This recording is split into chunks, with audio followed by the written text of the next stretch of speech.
এক ঘন্টা আগে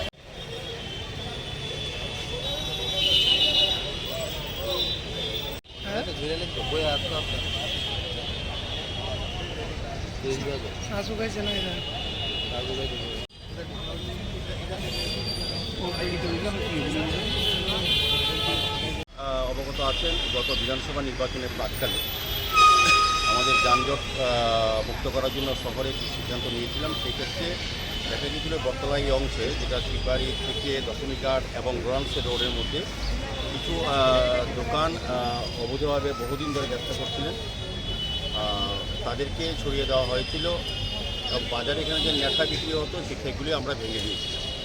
তো আমরা তখন ভাঙার সময় যারা এখানে ব্যবসা করতেন অস্থায়ীভাবে তাদেরকে সরিয়ে আমরা বিকল্প চিন্তা ভাবনা করেছিলাম, আমাদের সরকারিভাবে লোনের ব্যবস্থা করার কথা বলা হয়েছিল। কিন্তু দুর্ভাগ্য বিষয়, ওনারা তৎসময় আমাদের আগরতলা পৌর নিগমের উপর আস্থা রাখতে পারেন। তারা তৎকালীন বিরোধী দলের নেতা মানিক সরকার, আশিস সাহা, সুদীপ রায় বর্মন, পবিত্রকর, রতন দাস সবাইকে নিয়ে এসে রাজনীতির ওদের চক্রান্তে ওরা ফেসে গেছে। আমরা বলেছিলাম যখন তৎকালীন যে বাজার কমিটি ছিল, সঞ্জিত দাসগুপ্ত সহ যারা ছিলেন তারাও ওই মানিকবাবুদের মদত দিয়েছে।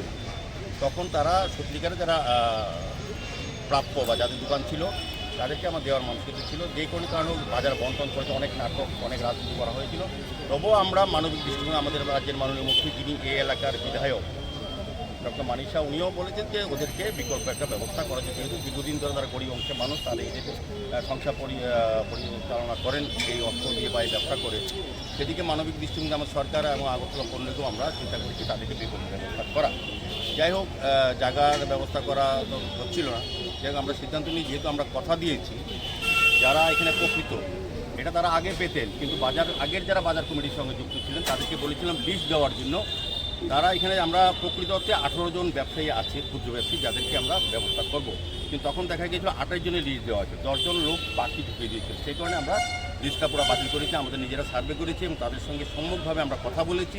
সেই 18 জনকে এখন বিকল্প ব্যবস্থা হিসেবে এই জায়গাতে ব্যবস্থা করা হবে। আস্তে আস্তে কাজ হবে, নির্বাচনের পরে তারা হয়তো ঘর পেয়ে যাবেন। আমরাই তৈরি করে দেবো একটা মাপ দিয়ে, নির্দিষ্ট মাপ থাকবে।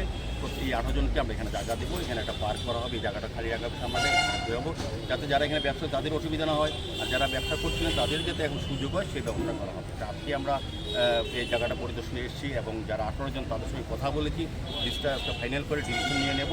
আস্তে আস্তে ইলেকশনের পর তাদেরকে বসানোর ব্যবস্থা করা হবে।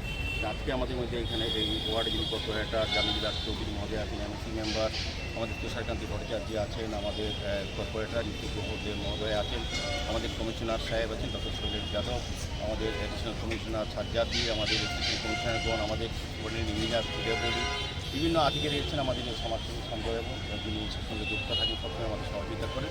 সার্বিকভাবে আমাদের পুরো মিউনিসিপ্যাল কর্পোরেশনের উচ্চপদস্থ একটা টিম এসছে, তাদেরকে পুনর্বাসন দেওয়া, তাদেরকে বসানোর ব্যবস্থা করা। আমি সার্বিকভাবে ব্যবসায়ীদেরও সহযোগিতা চাইছি।